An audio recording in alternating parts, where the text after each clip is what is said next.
I'm not afraid of you! Get out of my forest! Ang kwento ni Juan. Noong unang panahon, sa gitna ng malawak at mahiwagang kagubatan ng Bundok Banahaw, nagsimula ang isang alamat na magpapaalala sa tunay na kahulugan ng lakas at kababaang loob. May isang binatang nagngangalang Berto, kilala sa kanilang nayon bilang pinakamasipag na magsasaka sa kalabasas, na hindi kailanman nagreklamo sa hirap ng buhay.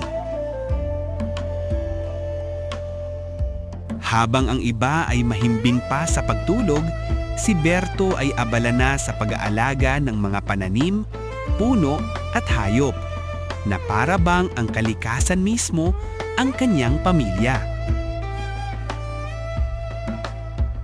Ngunit kasabay ng kanyang kasipagan ay ang isang ugaling unti-unting lumalaki, ang labis na pagmamalaki sa sariling lakas at kakayahan, na hindi niya napapansing nagiging hadlang sa kanyang puso.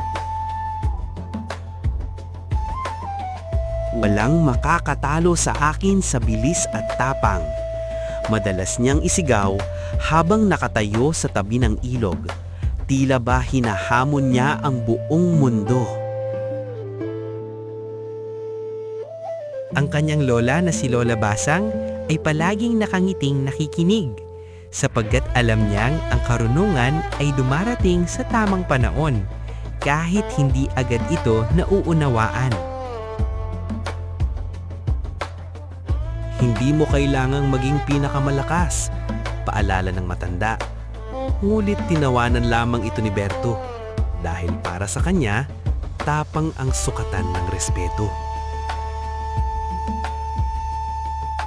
Isang araw, nagpasya si Berto na pasukin ang bahagi ng kagubatan na matagal nang kinatatakutan ng mga tao, upang patunayan ang kanyang lakas. Dito raw naninirahan ng mga nilalang na hindi karaniwan, mga duwende at mga anyong kalahating tao, kalahating hayop, na simbolo ng hiwaga ng kalikasan.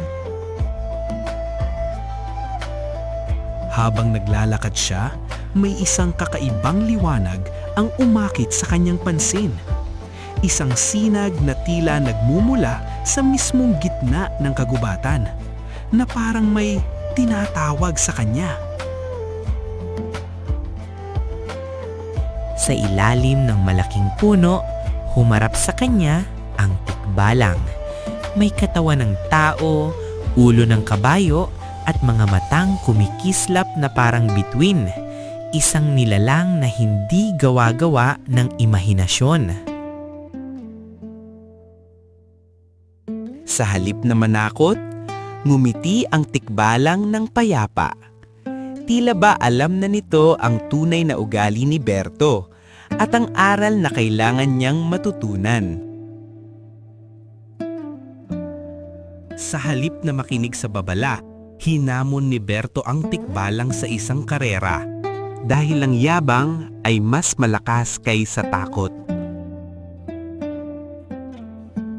Napagkasunduan ang karera mula ilog hanggang tuktok ng bundok.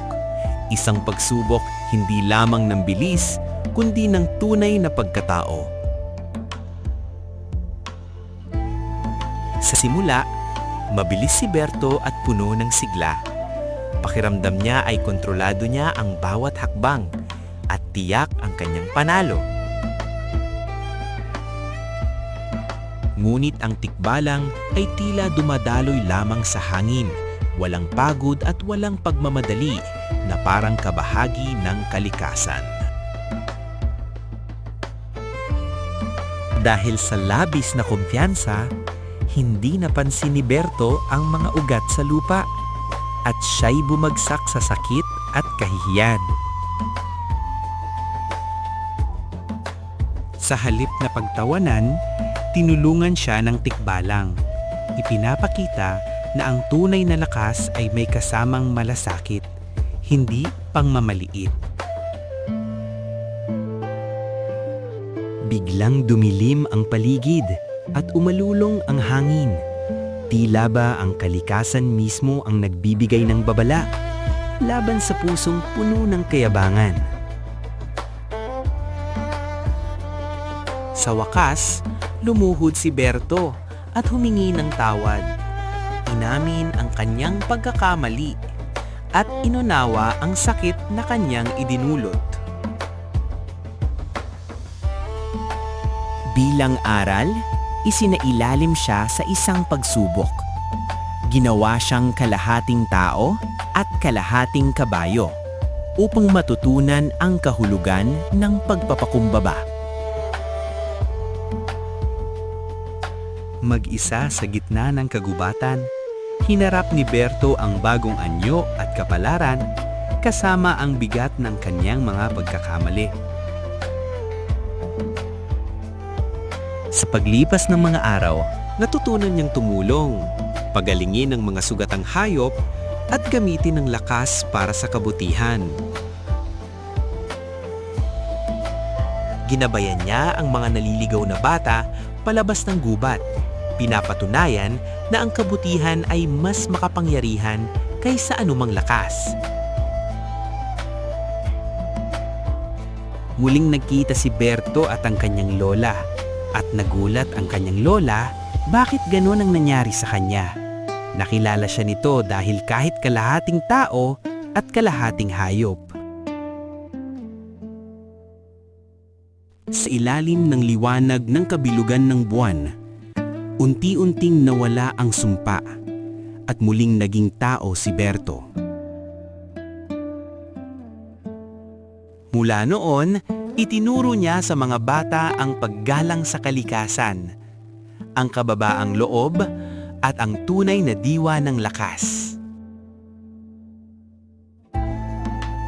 Tuwing dapit hapon, ikinukuwento ng matatanda ang alamat bilang paalala sa susunod na henerasyon na ang yabang ay may kapalit. Sinasabing may isang nilalang pa rin na nagbabantay sa gubat sa gabi. Kalahating tao at kalahating kabayo bilang simbolo ng aral. Ang tunay na lakas ay hindi nasusukat sa tapang o kayabangan, kundi sa kabutihan ng puso at kakayahang magbago, sapagkat doon nagsisimula ang tunay na kapayapaan. At ito ang alamat ng tikbalang.